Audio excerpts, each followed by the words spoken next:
Hello बच्चों, let us read this question. This question says which of the following pair of orbitals possess two nodal planes each.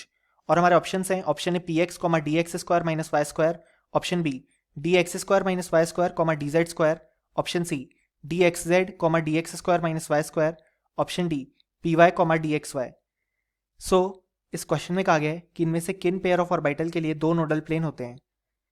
सो इस question को solve करने के लिए जो की कॉन्सेप्ट रिक्वायर्ड है हमारे पास वो है कॉन्सेप्ट ऑफ नोडल प्लेन. अब यहाँ पे नोडल प्लेन ऐसा रीजन होता है जिसमें हमारे पास इलेक्ट्रॉन डेंसिटी ज़ीरो होती है, यानी कि यहाँ पे इलेक्ट्रॉन फाइंड करने की प्रोबेबिलिटी ज़ीरो होगी. अब अगर हम देखें जो हमारे पास ऑर्बिटल्स गिवन है, सबसे पहले पी एक्स यहाँ पे हमारे पास कुछ इस तरीके से होगा. सो पी एक्स के लिए जो नोडल प्लेन होता है वो होता है वाई जेड प्लेन, और यहाँ पे केवल एक ही नोडल प्लेन प्रेजेंट है. D x square y square कुछ इस तरीके से होता है. सो यहाँ पे 45 डिग्री पे एक नोडल प्लेन और यहाँ पे दूसरा नोडल प्लेन प्रेजेंट है. सो यहाँ पे दो नोडल प्लेन होते हैं. डी जेड स्क्वायर की अगर हम बात करें तो डी जेड स्क्वायर हमारे पास कुछ इस तरीके से होता है. सो यहाँ पे नोडल प्लेन नहीं होते हैं, यहाँ पे हमारे पास नोडल कोन्स होते हैं. सो इसके लिए जो नोडल प्लेन्स है वो ज़ीरो हो जाएंगे.